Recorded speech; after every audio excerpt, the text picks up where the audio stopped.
Hi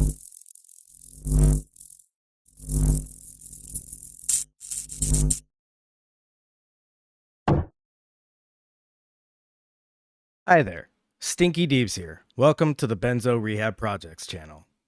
Today's episode is releasing about a week late, not because I'm burned out from long hours of work and the exhaustion inherent with living like a hobo. That would be ridiculous. I have unlimited energy. And I have that unlimited energy because I sleep like a baby. And I sleep like a baby thanks to today's sponsor, Lean. Look, I know in my intro video to this channel, I promised not to take on any sponsors, but when Lean told me that they were interested in partnering with me, I couldn't turn them down. There are very few products I swear by, but when something just makes sense, it makes sense. Do you have trouble sleeping at night? Are the many questions of the universe keeping you awake, leaving you tired and groggy the next day?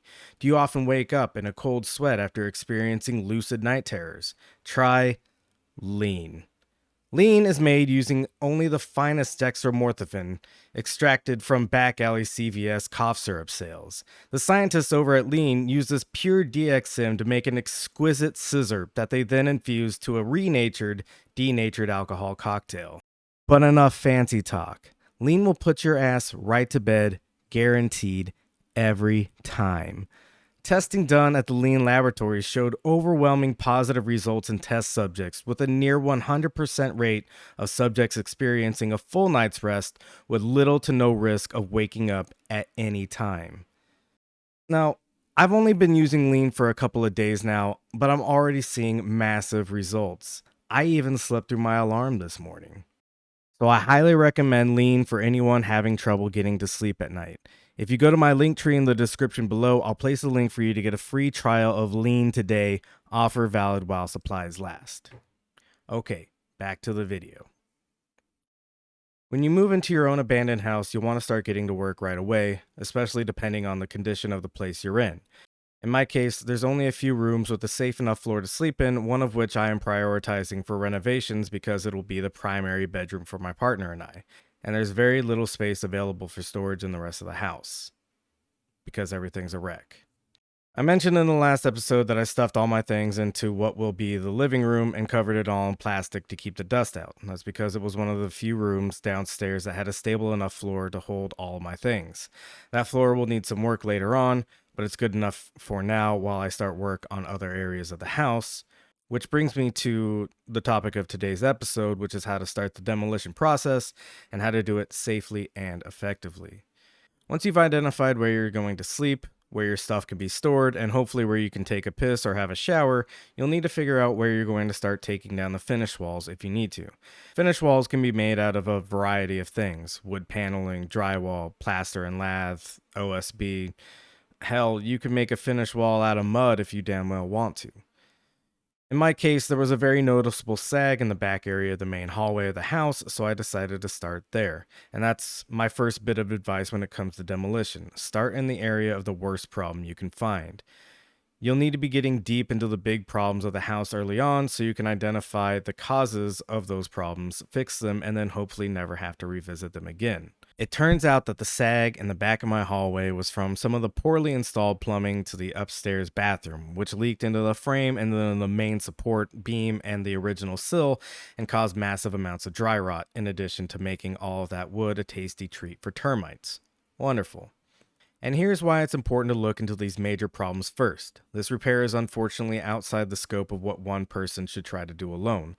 A large section of the house is going to need to be lifted off the beam and the sill, and the beam and the sill are going to need to be cut out, then replaced, probably with an engineered beam, because this is one of those cases where they really just don't make them like they used to in terms of the size of dimensional lumber we cut these days. I will go into how to do framing repairs in another video. I am merely using this example to illustrate why it's important to start in the biggest trouble areas first. Okay, so the first bit of advice is to look at the worst parts first, but how do you get into the walls to take a look? Your first instinct might be to reach for the old sledgehammer because you've been conditioned from birth by media, including shows and channels trying to be home improvement or DIY informationals, but I haven't touched a sledgehammer the entire time I've been removing all the finished walls in my hallway and what will be the dining room. Sledgehammers are good for breaking up concrete and some other limited uses of demolition, but I actually find them much more useful in construction rather than deconstruction. Using a sledgehammer to start removing finish walls is a great way to accidentally hit and subsequently fuck up your framework or accidentally break other shit you don't want to. So, what will you want instead? Glad you asked. What you'll want for most interior demolition is a framing hammer, a good flat pry bar, a wrecking bar, and a reciprocal saw, commonly known as a sawzall, durable work gloves, N95 masks, and some kind of safety glasses or goggles. Depending on what kind of wall you're dealing with, you'll be using all these tools in different orders. Keep in mind that despite its name, demolition is done with a bit of care and some consideration in how you apply force. In my house, a lot of the framework is actually very sturdy and stable. The house was built in the 1860s or 1870s. When it was sold to me, I was told it was 1920s construction, but the local historical society has documentation going back quite a bit further than that. A subject for another video, but anyways, it was probably built 140 years ago, and it stood all of this time for a reason.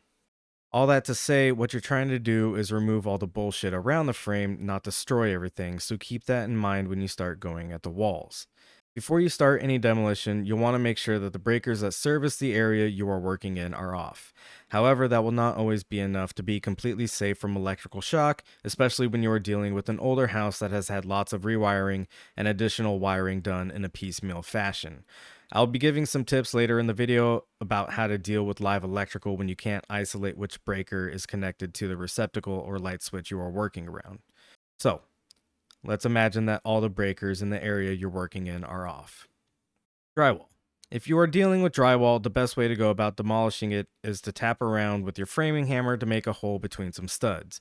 You will want to do this in an area that doesn't have any receptacles or switches in the wall to avoid cutting any wiring when you move on to the second part, which is whipping out the reciprocal saw to cut up and down along the studs. You'll want a blade that is made for handling wood with nails in it in case you run into any wood with nails in it. Once you have a nice cut in the wall, using your pry bar or your hands, just start pulling it away from the frame. You probably won't need an N95 mask for this unless you are dealing with the wall facing the building exterior that has insulation in it, or you're dealing with the ceiling that has a bunch of dust on top of it. But that's pretty much it. Rinse and repeat until all the walls are bare frame. Now, there's already holes in this, but as you can see, really easy to make holes in drywall. And all you need to do is reach in, start pulling it out.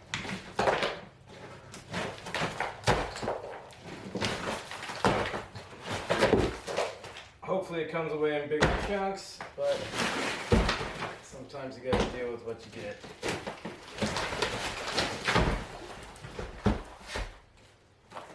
We have this awesome plaster underneath that I'm very excited for.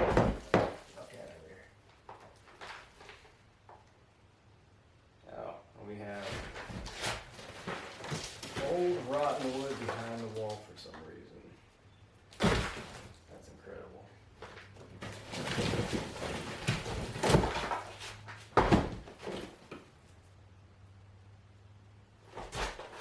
Plaster and lath.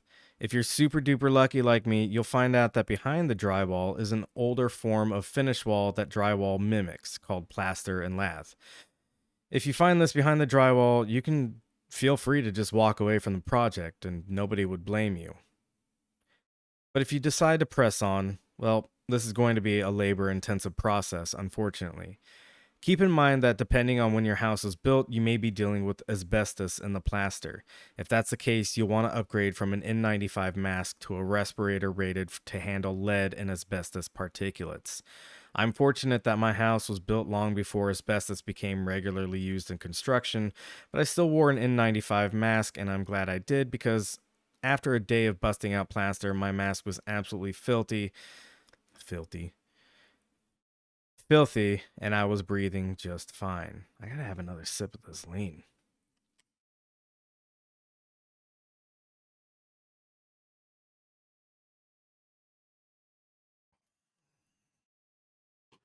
The best method I've found for plaster is to position a wheelbarrow under the area you're working in, and using the flat pry bar's hook end, take a couple of whacks at the wall to bust some plaster off and reveal the laths underneath.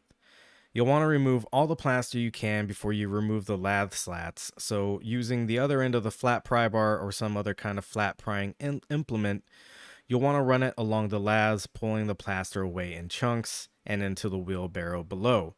Once you have the walls completely cleared off, you can go back with a pry bar and a wrecking bar to start pulling the laths off. Keep in mind that a lot of these slats will be brittle and will leave nails behind. A good way to deal with these nails is to take your reciprocal saw outfitted with a blade capable of cutting through nails and just run it along the stud to cut them down flush to the studs. With plaster and lath, there is going to be a lot of debris. Outside, I placed a large tarp on the ground to dump all the plaster crumbles on, and then a separate pile for all the wood I was removing. Okay, so here's how you deal with plaster and lath. You can see I already did a little bit, and then I realized I needed to film a segment on this. So, taking the claw end of your pry bar, just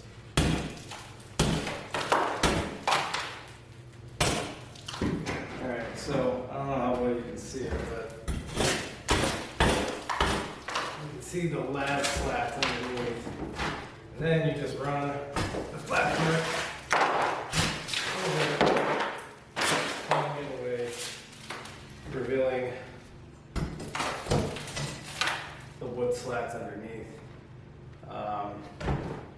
Unfortunately, there's no quick way to do this, and the best way to do it is to fully remove all the plaster from every little bit of the walls and ceiling, and then you can pull out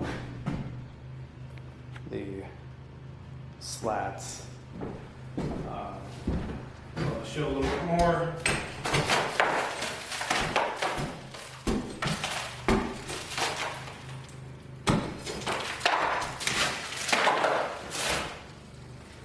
And then once you got a decent amount cleared, you just put behind the slat,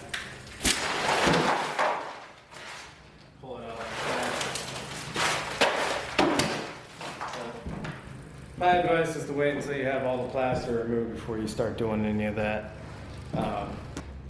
So I recommend clearing all the plaster before you start pulling out these lath slats.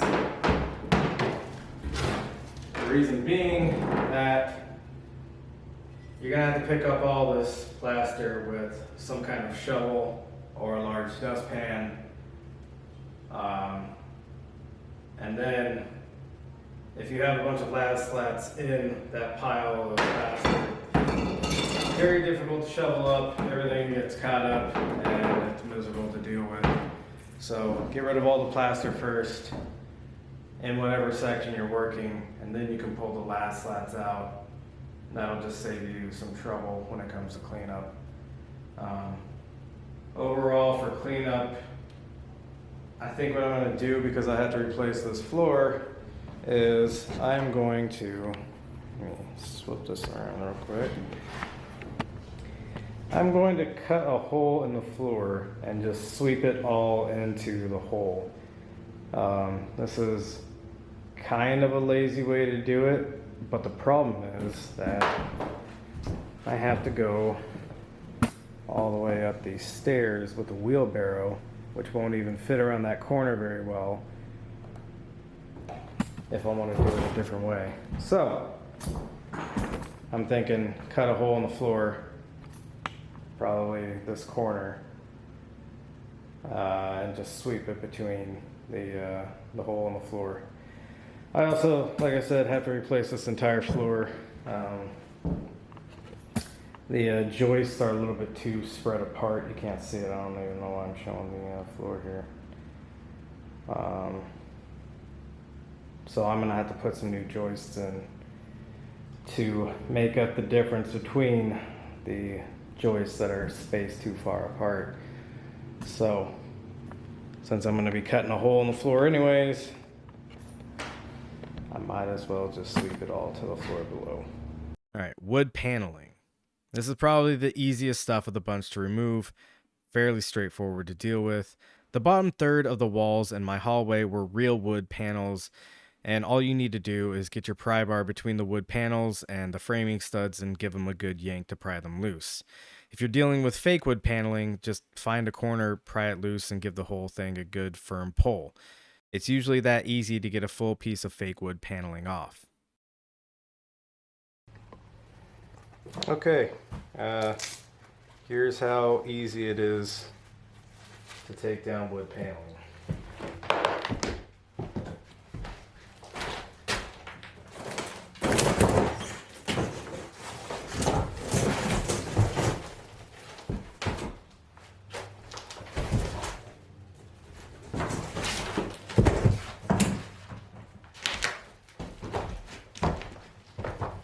Insulation.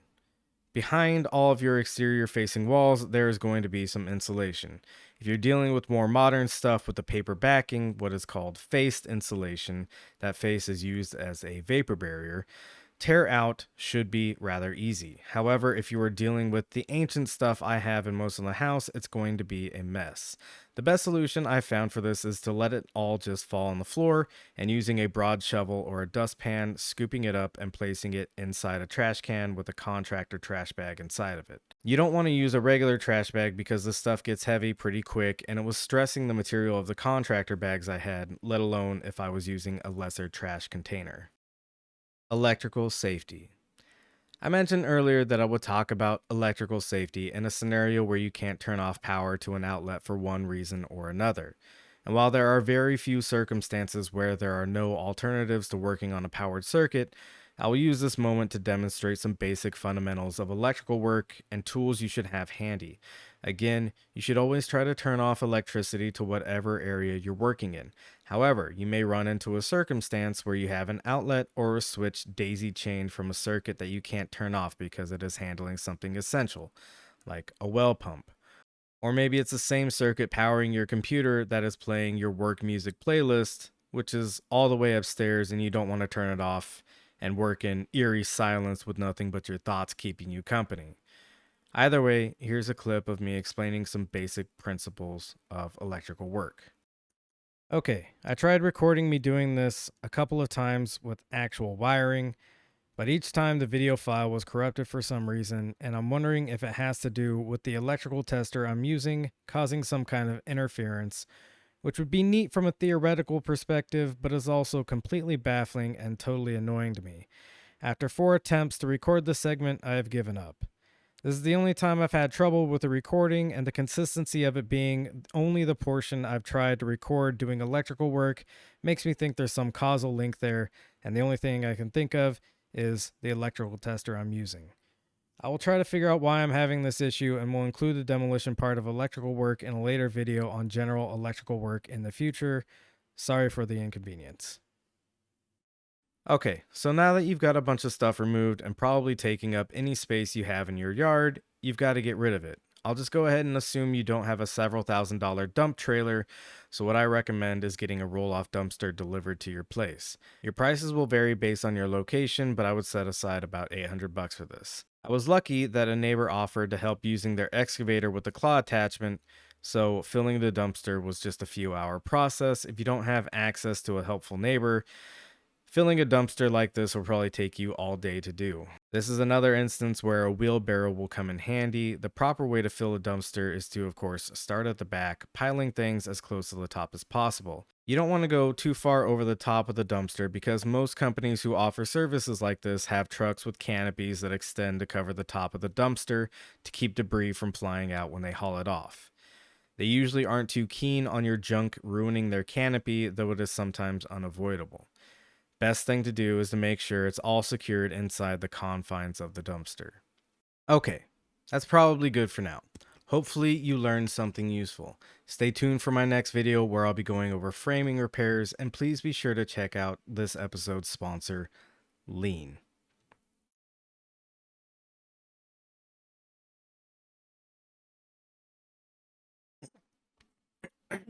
A reminder that the Benzo Rehab Projects and Benzo Rehab Dungeon channels are freely available broadcasts If you'd like to help support what I'm doing here, please go to my Patreon, which you can find in the link tree in the description below.